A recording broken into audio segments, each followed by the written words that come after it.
Welcome to Horns High Studios for another episode of 666 Seconds of Murder. That means each one of these videos is less than 666 seconds or 11 minutes and 6 seconds. So let's get started. Talking about a case that has really been catching fire in the true crime community. And it's known as the Kansas City 3 or the KC3. Got some new details for you. Got a lot of good comments on the video I did on this, so doing another.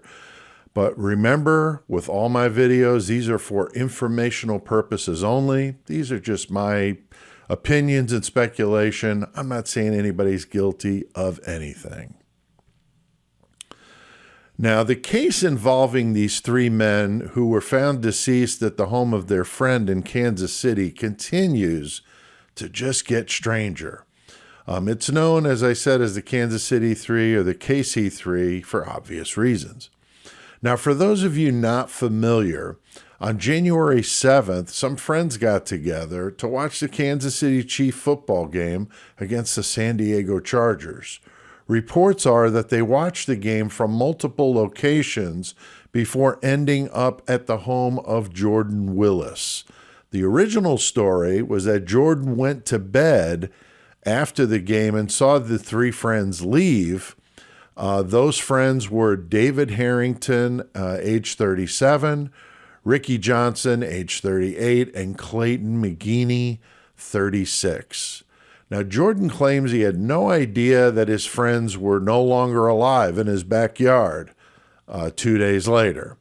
One of the victims was found in his back screened-in porch, sitting in an upright position, but the other two were out in the yard.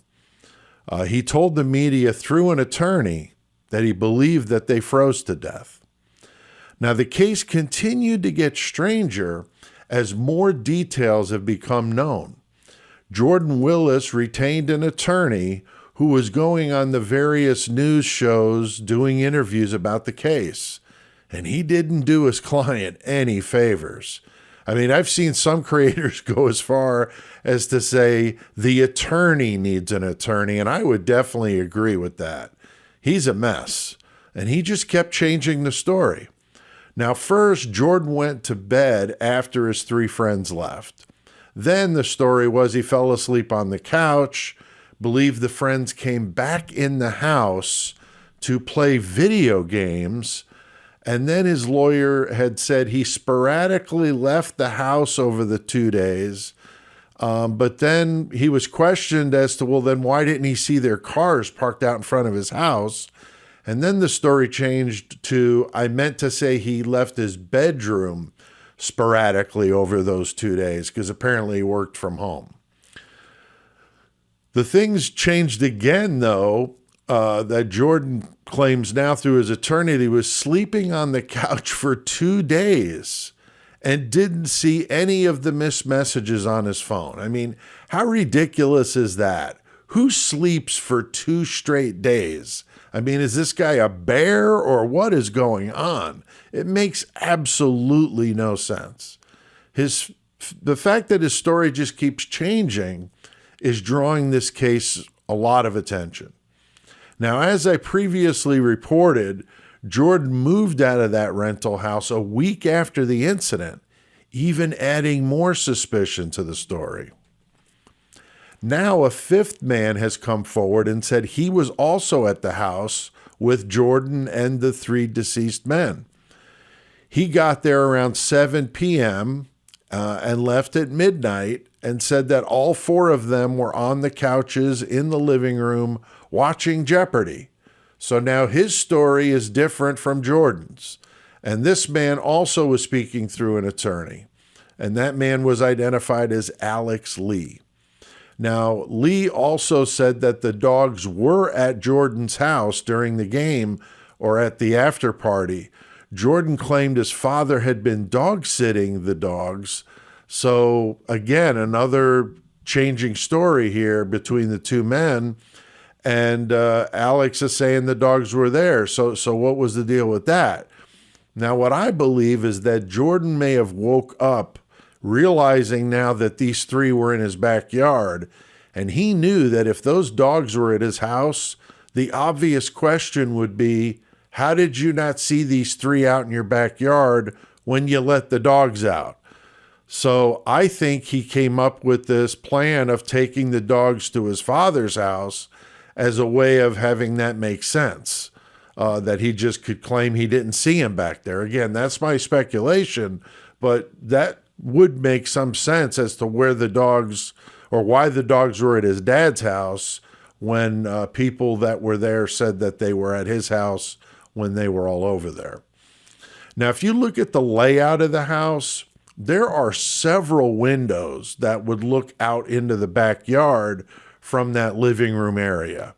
Now, Unfiltered Lucky did a video where you could see several pictures of the house on the inside, and you could see what I'm talking about. I mean, it would be tough to say that you never looked out your back windows with that many windows over 2 days. I'm finding it very, very hard to believe. And even if the dogs were at his father's house. Now, I watched an interview with one of the family members who emphatically said that these three men were good guys. They weren't doing drugs. They weren't that type. And she's obviously upset at seeing some of the content out there of people saying that kind of stuff. I mean, I've seen the commenters on the video that I did where people were making those accusations. I'm not going to say that because, nobody knows. And I'm not going to, speak ill of the dead in this case and say that they were, doing illegal drugs and that's what led to this. I don't know that that's what happened or not. None of us do. Now, I watched an interview with her and thought, that it seemed very heartfelt. And you got to feel for the families in a situation like this. Another thing that the families are saying is that Jordan was not very close to the other three men. I mean, they didn't even know who he was.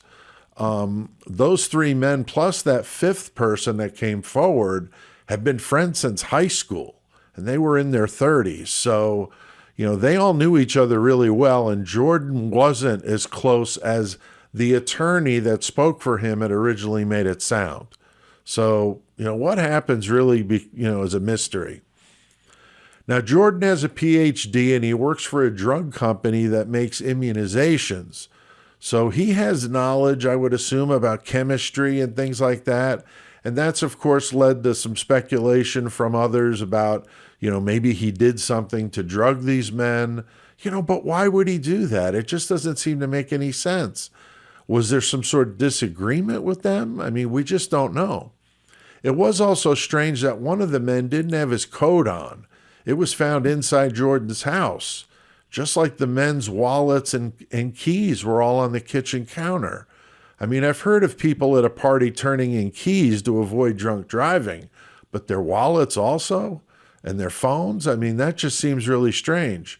Would the men have left the house to go without their keys, wallets, and their phones? I doubt it. Jordan said the men froze to death in the backyard, but when I checked the weather from that night, there was a low of 30 degrees Fahrenheit. I mean, that's not weather to freeze to death in, at least not for three grown men healthy in their 30s. That's for sure. Now, none of this really makes any logical sense. I mean, the fact that the police say 100%, and they use that term, that it was accidental and not a criminal act. So that makes even less sense to me. How do you not think there's some sort of foul play here? It just doesn't seem to add up. I mean, how could they make that claim without an official cause of death and the toxicology back? Now, once that information comes in, obviously we'll know a lot more. But until then, we'll have to see what changes about the stories between Jordan Willis and Alex Lee. I do remember a report that said there were other people at Jordan's house. If that's true, it's likely we're going to even hear more versions of this story. I hope for the families, though, that they can get this sorted out. I can't imagine what they're going through at a time like this. So what do you guys think? Comment below. Definitely a really strange case.